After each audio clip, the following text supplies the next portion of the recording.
지방의회마다 민선 8기 후반기가 시작됐습니다. 하지만 후반기 의장단을 뽑는 선거 때마다 여야 간 갈등이 반복되다 보니 주민들이 오히려 의회를 걱정해야 하는 처지입니다.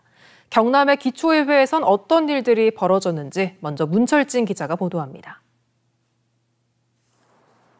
다수당인 국민의힘이 후반기 의장과 부의장을 모두 차지하면서 갈등이 시작된 김해시 의회. 후반기 첫 임시회는 민주당 의원들이 불참하면서 결국 반쪽 자리로 진행됐습니다. 상임위원회 운영도 파행을 겪으면서 후반기 의회 운영위원회 구성에도 결국 실패했습니다. 상임위원회 참 출석이라든지 이런 부분들도 앞으로는 어떻게 전개될지는 아직 장담을 못하겠습니다. 그런데 거기에 대해서 일단 일정 정도의 책임은 국힘당 의원님들이 이런 가운데 김해시 의회 후반기 의장으로 선출된 국민의힘 안선환 의원이 2년 전에 쓴 서약서가 파문을 일으키고 있습니다. 전반기 의장 후보자는 후반기 의장단 선거에 출마할 수 없다는 내용으로 류명열 전반기 의장과 안선환 의원이 서명했습니다. 하지만 안선환 의원이 출마를 강행했고 의장으로 당선됐습니다. 당 내부에서도 사퇴를 요구하는 목소리가 나옵니다. 반장을 뽑아도 정당당하게 그런 사회인데 우리 하물며 우리가 모범을 비워야 될 또 시의회에서 참 이런 부분에 대해서는 저는 정말로 안타깝게 생각합니다. 이에 대해 안선환 의장은 명확한 입장을 밝히지 않고 있습니다.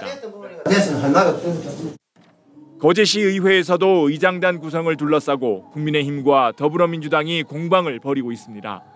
의석수가 같은 두 당이 전반기와 후반기로 나누어 의장을 맡기로 했지만 후반기 들어 국민의힘이 합의를 깨려고 하자 갈등이 커지고 있습니다. 함양군 의회에선 의장단 선거를 하기도 전에 의장과 부의장, 상임위원장 명단이 지역신문 인터넷판에 실리는 해프닝이 벌어졌습니다. 함양군 의회는 이 같은 사실을 뒤늦게 알고 진위 파악과 함께 선관위 등의 관련 사항을 문의했습니다.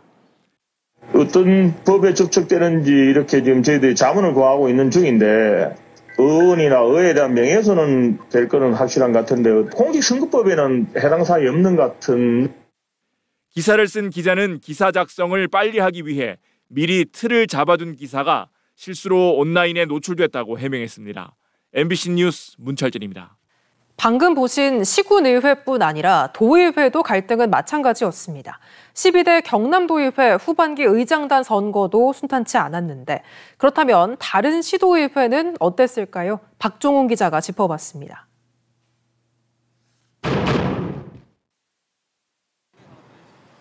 (64명의) 의원 중 60명이 국민의힘 소속인 경남도의회. 사실상 본선인 국민의힘 당내 경선이 시작되기 전까지 후반기 의장과 부의장, 상임위원장에 누가 나오는지 추측이 난무했을 뿐 제대로 알려지지 않았습니다. 경선 과정이 철저히 비공개로 진행되면서 도민들은 경남 최고 의결기관의 차기 수장의 정책은커녕 자질과 능력을 검증할 최소한의 기회조차 갖지 못했습니다. 같은 시기 후반기 의장단을 선출한 다른 시도의회는 어땠을까? 더불어민주당이 절대다수인 광주광역시의회. 지난 25일 밤 민주당 광주시당 선관위 주관으로 당내 경선에 앞서 광주시의회 후반기 의장 후보 TV토론회가 광주 MBC에서 생방송으로 열렸습니다. 의장의 권한이 광주시정에서 주요한 축을 차지하는 만큼 시민들께서도 의장 후보들의 자질과 능력을 확인해 보실 수 있는 광주 시민들이 지켜보는 가운데 역대 최다인 5명의 민주당 경선 후보들이 저마다 의장 적임자라며 열띤 토론을 벌였고 이는 전국 광역의회 첫 경선 토론회로 기록됐습니다. 경남도의회 국민의힘 선거관리 규칙입니다. 공정하게 후보를 뽑겠다며 지난해 10월 만든 내부 규칙인데 이른바 깜깜이 경선에다 기표소 내 촬영 의혹과 금품 제공 의혹 등 여러 불법 의혹이 증폭되는 동안 이를 사전에 차단하고 대응하는 데 한계를 드러냈습니다. 선거관리 규칙을 강화해야 한다는 목소리가 내부에서도 나옵니다. 당내 경선을 전후로 해서 불법이나 탈법적인 선거를 한 후보자에게는 등록 제한, 등록 취소, 당선 무효 등의 처벌적 조항의 신설이 필요하다고 생각합니다. 저의 힘입어서 지난주 서울시의회 전반기 의장이 진행한 마지막 본회의.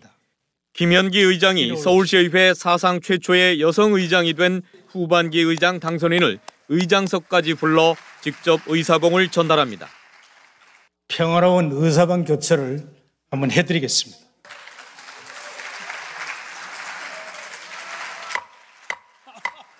이렇게 멋진 관습을 저는 만들고 싶었습니다.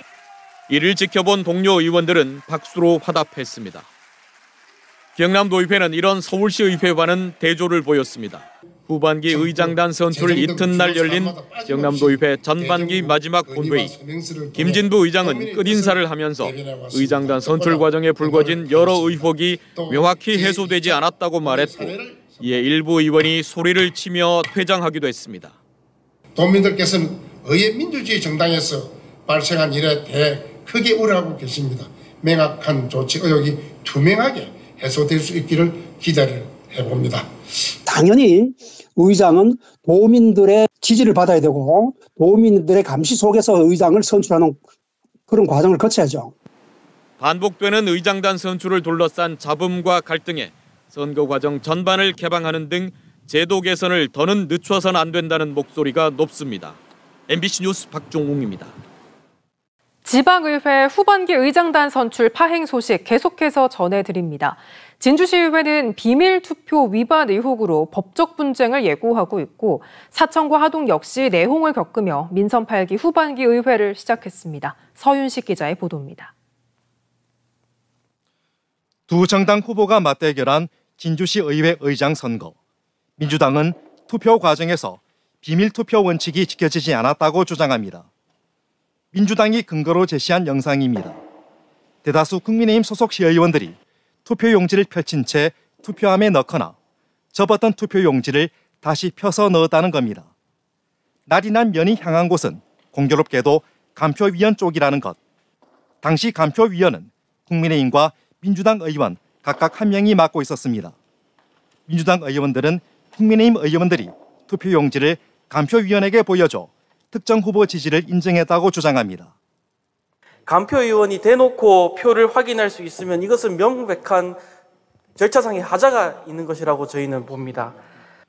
민주당의 이의 제기에 국민의힘 측은 음모론에 가까운 문제 제기로 투표 결과에 불복하고 있다고 주장합니다. 추측과 어떠한 이야기로서 이 투표 자체를 무효화한다든지 이랬을 때는 정당화를 찾을 수 없다 생각합니다. 이 같은 논란을 의식한 듯 부의장 선거에선 의회 사무국이 투표 요령을 다시 공지합니다. 투표 후에는 투표 용지가 공개되지 않도록 접어서 투표함에 넣어주시기 바랍니다.